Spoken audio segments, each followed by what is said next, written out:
Hello, everybody. Welcome back to Simply Mm. Relational. We're your hosts, Dr. Shelley Krager, and I'm Darren Krager, and we are here to help elevate marriages and equip parents. We're going to do a little shift today, this Mm. week. The last few weeks, we've talked about marriage Yeah, for the majority of the time, and so we're going to kind of swing the pendulum over and start talking more about parenting.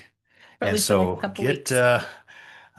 put on the seatbelt and get ready because you're about to hear some great stuff, especially from Principal and what she gets to experience almost on a daily basis. And so, yeah.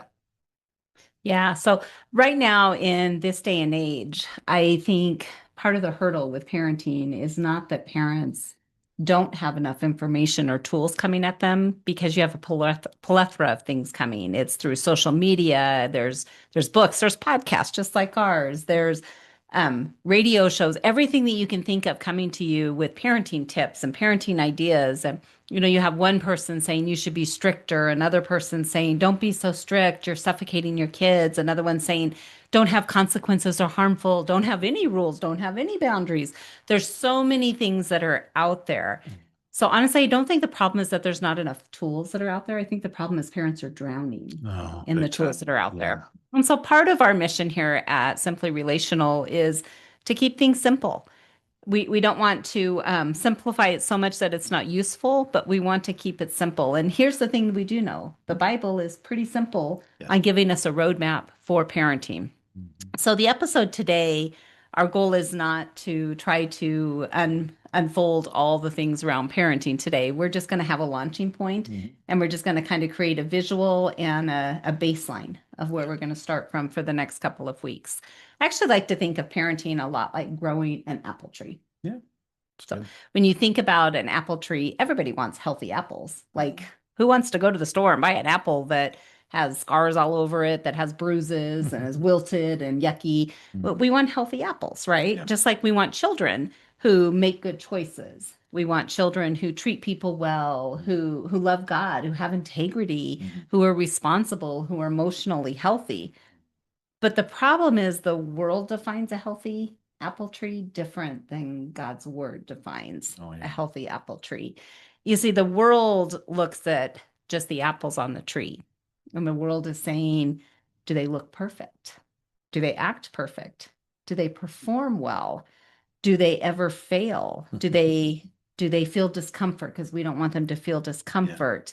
And because of that, parents are constantly always told things like, make sure that you rescue your kids so that they never feel hurt. Remove discomfort quickly. If they start to feel uncomfortable in a situation, Yeah. jump in and make sure you remove that. Fix every struggle for them. Your kids should not struggle. Protect them from every failure. Make sure that they always feel happy. Yeah. Here's the biggest one. Let the apples decide what kind of fruit they want to Oh, become. my goodness. And that can go in so many different ways. But what that's really saying is let the apple define the tree, Yeah. not let the roots of the tree define the fruit.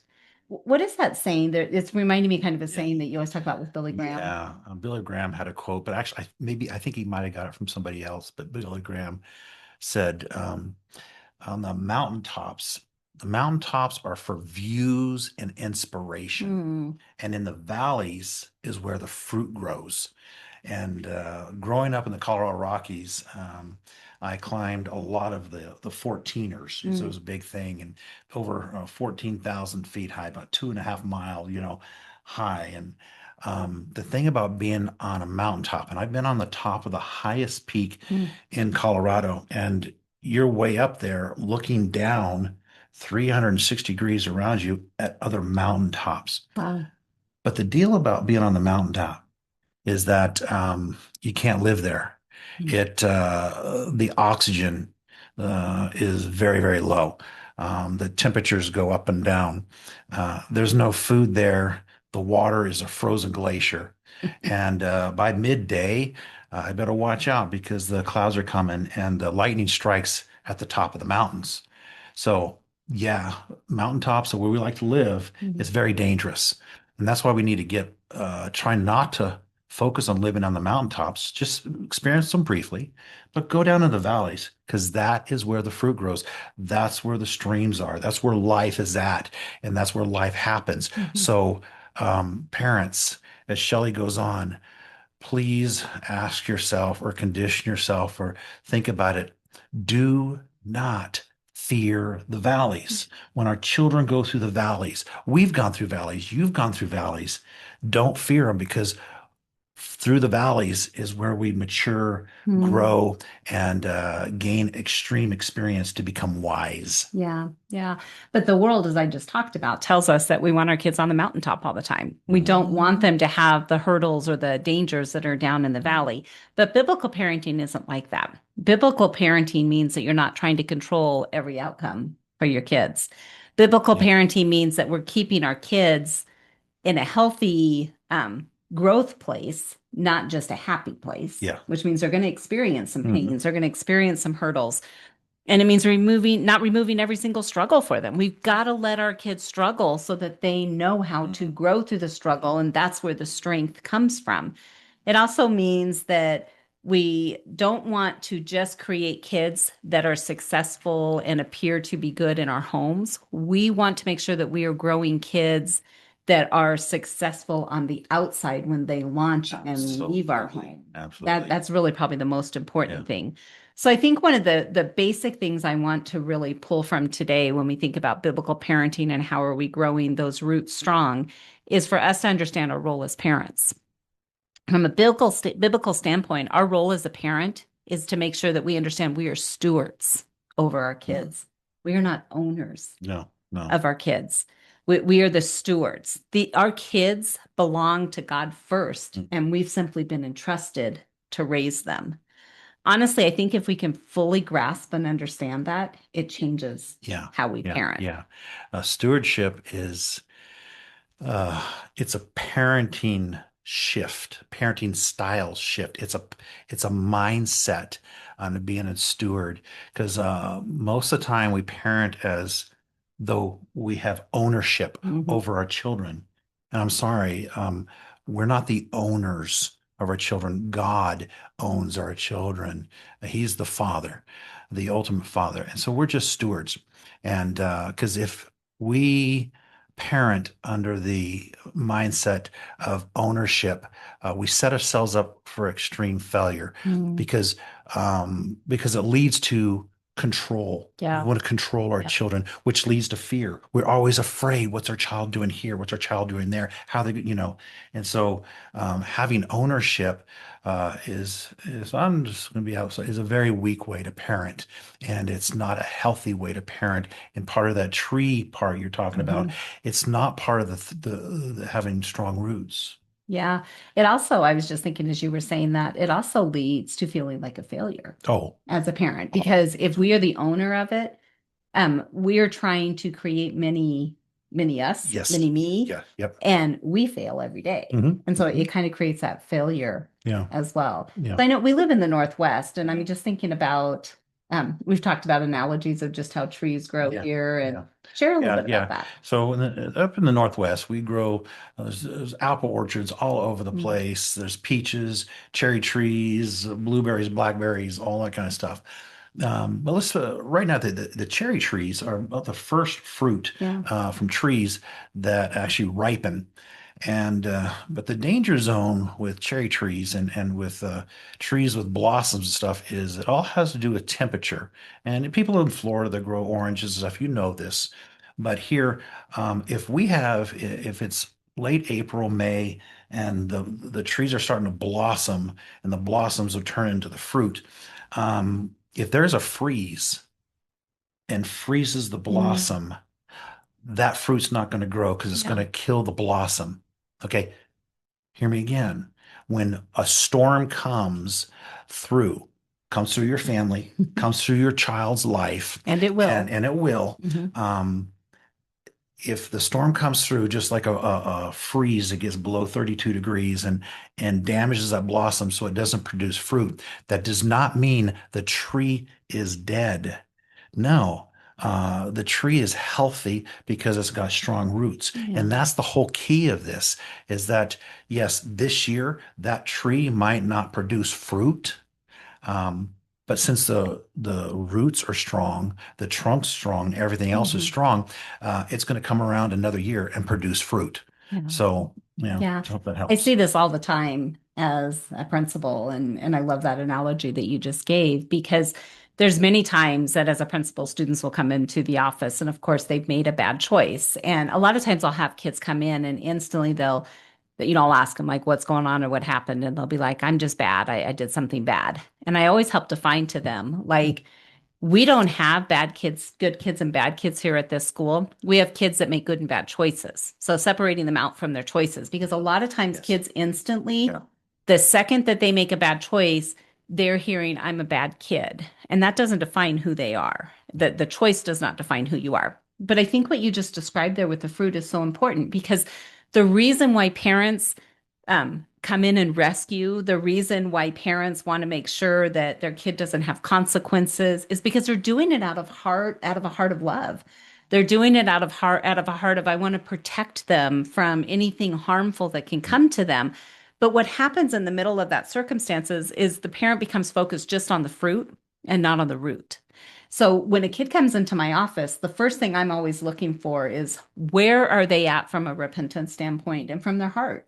You made a bad choice. I make bad choices every day. We all make bad choices. We can get past the fruit. We can get past the bad choice. It might have been a freeze. There might have been something that created a storm right there that created that freeze for the fruit, but it doesn't damage the root. Yeah. And making sure that kids understand that's what they're rooted in. What happens though is when parents come in and they continually rescue them and they make excuses and they try to defend their child and they try to eliminate any consequences that are in play, is that actually begins to impact the Yeah. root. Yeah. And Yeah. now when you impact the root, you will no longer be harvesting good No. fruit. That's true. That's right. Biblically, this is talked about in Matthew 7. Yeah, Matthew 7, Do you want to? 17 through 20. Yeah. Let me read that real quick because it's extremely powerful. And I'm reading out of the New Living Translation. Matthew 7, 17 says,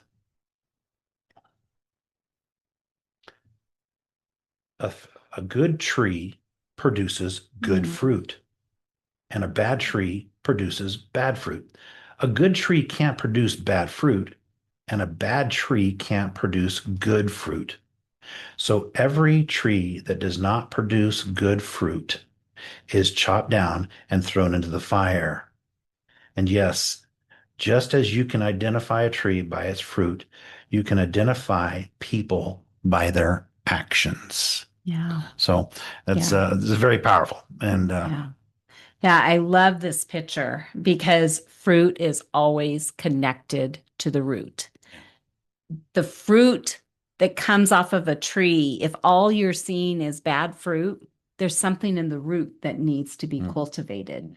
But if you're seeing good fruit and good harvest, and at times you have just kind of those bad apples that pop up here and there because of different seasons that are happening, but the roots are intact, yeah, kids can overcome yeah, anything. overcome. You'll have It- another season. You'll yeah. have And another season. so, parents, when we think about that stewardship part, you are not responsible for the harvesting of the fruit. Yeah, That's the Lord's job. yeah, You are responsible to make sure that you are raising resilient kids that have roots that are going deep, that have integrity, that have honesty, that have resilience, that have compassion for other people.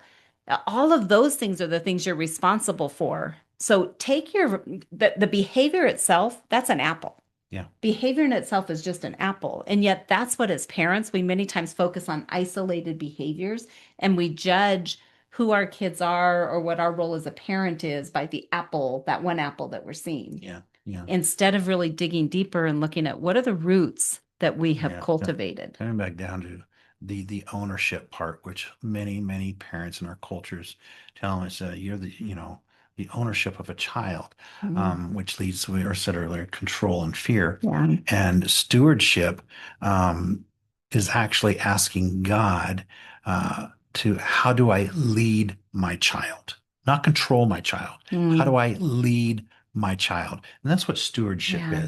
is allowing God. And that's the whole thing is when you're taking the ownership perspective, a lot of times God is left out and the child is not experiencing God at work, not experiencing the Holy Spirit at work.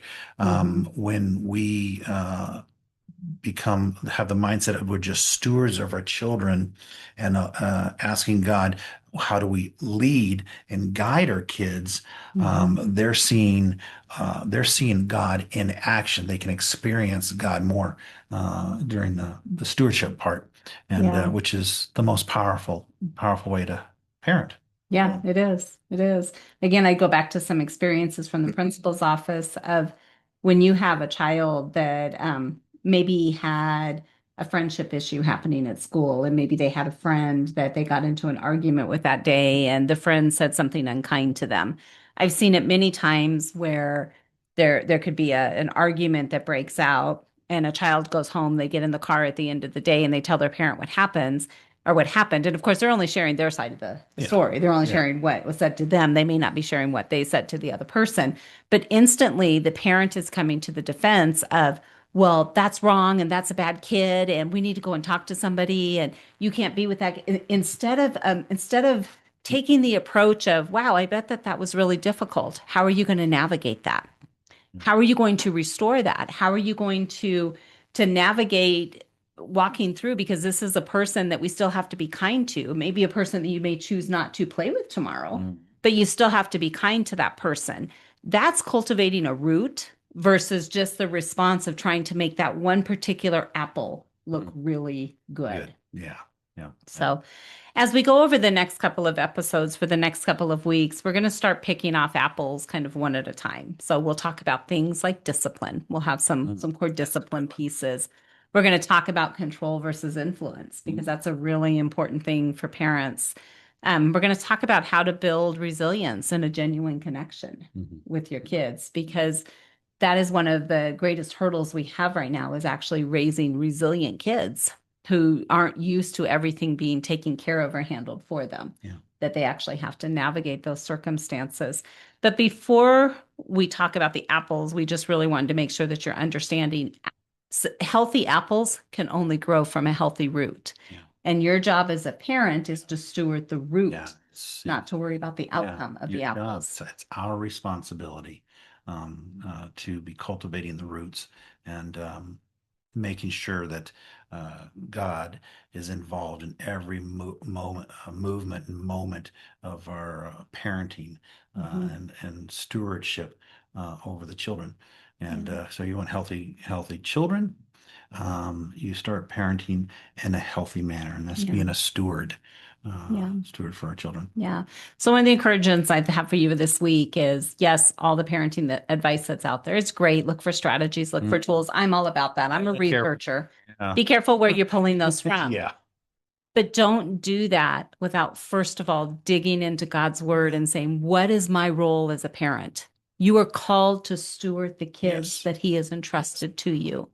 You are not trying to raise a child in your image. No. You are raising a child to be fearfully and wonderfully made in the image of From God Yeah. who created Yeah. them. Teaching them how to Mhm. reflect Christ. There's a quote in the Old Testament about holding them up to a mirror, reflecting Yeah. God. Are we reflecting God? And are we teaching our children to reflect God, to other people, to be servants for the kingdom? And Yeah. so it's very important. Yeah. Yeah. So, from a big picture today, we try to end every episode with a stone. And so, our stone for today is biblical parenting is less about managing apples and more about cultivating roots. Can you say that again? Biblical parenting is more, or I'm sorry, is less than about managing apples Mm. and more about cultivating the roots. So parents, stop trying to reach for every single apple and try to make every single situation something that you're trying to control. Instead, cultivate the roots. Let your children go through struggles. Let your children walk through hurdles that you get to guide them through and navigate them through, not rescue them from.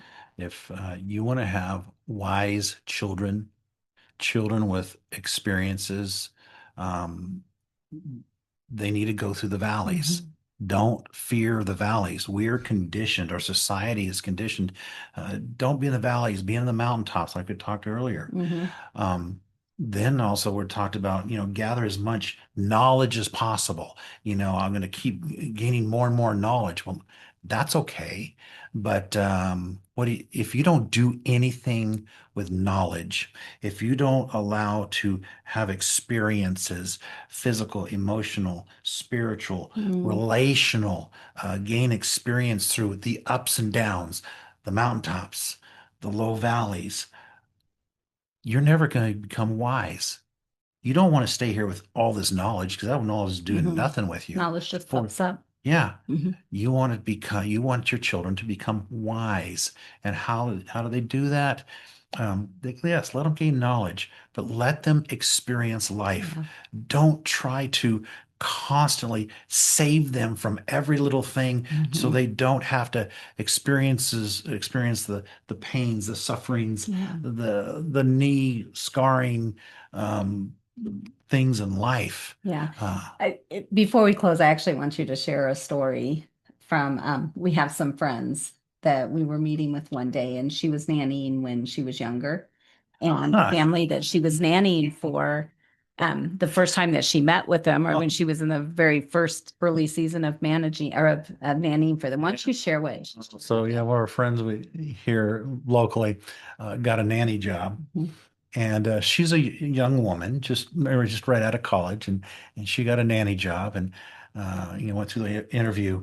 The first day of being a nanny, so the first morning, and she went there, and there's a toddler that she's watching over and doing the household duties. Well, the parents, both of them are doctors, young doctors, and their firm instruction to her was, um, "Don't you ever tell our child no, no matter what. Mhm. Never tell our child no." And it just floored our young friend. About Mhm. no. What do you mean no? So you're not supposed to tell a child no if they're going to put their hand in boiling water or next to the burner? No, if this, no, if that. And, the whole philosophy is a world philosophy, and you know where that goes.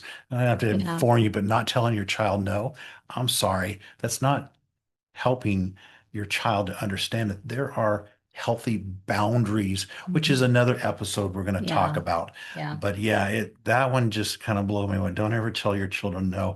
No, that's wrong. We'll tell you that Yeah. right now. I'm sorry. I just wanted to have him end with that piece because I think it's a reminder of if we are cultivating roots, roots have to include boundaries and roots Yes. have to include um, being able to communicate with your children what is right and what is wrong, because there's a lot of no's biblically, Yep. a lot of no's Yep. biblically for us. And so that's just one example of we're not just about looking for the fruit, Yep. we're looking to cultivate Yeah. the The roots. roots. So we So, have a healthy tree for the next season, the yeah. next generation, and the next generation. So Yeah. So the next couple weeks we're going to spend on growing our apple trees yeah, and different yeah. ways Be to do exciting. that. So thanks for joining us today, and we're Yes, looking thank you. forward to seeing you next week. All right, parents. God bless.